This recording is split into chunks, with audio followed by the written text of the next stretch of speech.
There was a wildly successful technology executive who designed a key component for Wi-Fi routers in his 20s.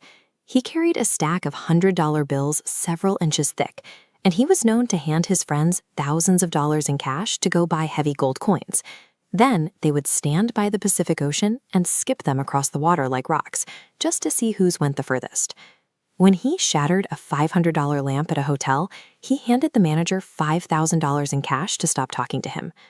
Compare him to a man named Ronald Reed. Reed lived a quiet, unassuming life.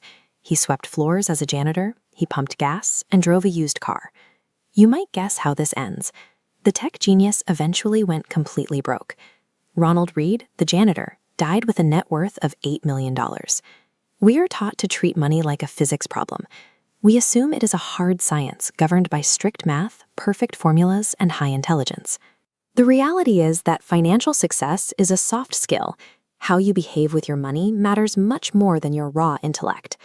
In his book, The Psychology of Money, author Morgan Housel argues that doing well financially is notoriously difficult to teach, even to incredibly smart people, because you cannot easily teach emotional control.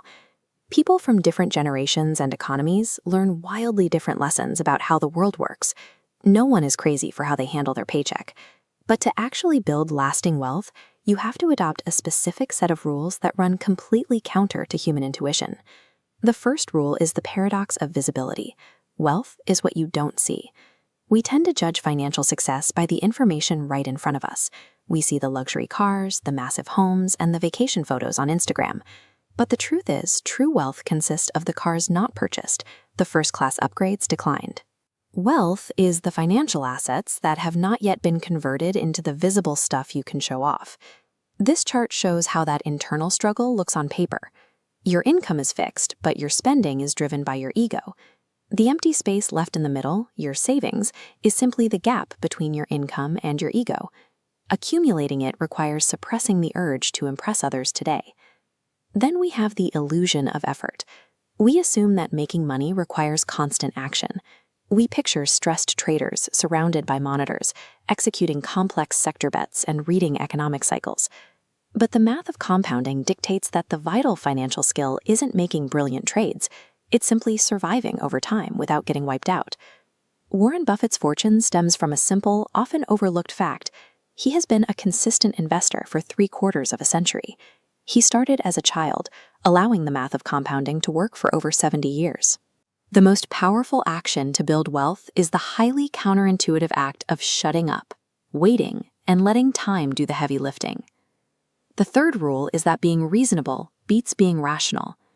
We love to create perfectly optimized, coldly mathematical financial plans. The problem is that humans are not spreadsheets. We are emotional creatures whose lives guarantee unpredictable messes. This probability circle shows the danger of extreme optimization. When you use leverage, taking on debt to maximize your returns, you might be mathematically correct 95% of the time. But rational optimism masks the danger of the downside.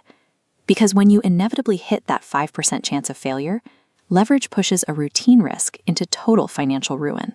And getting wiped out entirely erases your ability to get back in the game. You completely miss out on the cheap assets and the compounding recovery that follows. This is why aiming to be mathematically rational often backfires. Instead, aim to be reasonable. Leaving a wide margin of error in your finances isn't inefficient. It is the necessary buffer that keeps you in the game when the math fails. A flawed, reasonable plan that you can stick with during a panic will always outperform a perfectly calculated plan that you are forced to abandon. So if you manage to subdue your ego, embrace compounding, and build a resilient plan, you arrive at the ultimate question. What is the actual point of accumulating all this money? In 1981, a psychologist named Angus Campbell published a massive study investigating what actually made Americans feel a sense of well-being. He found that happiness did not cluster around high income levels.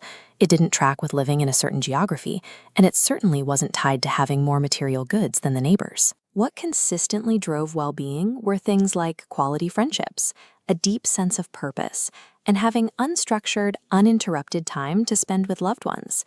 This freedom of schedule is the highest dividend money pays. It allows you to dictate your own morning rather than following a boss's calendar.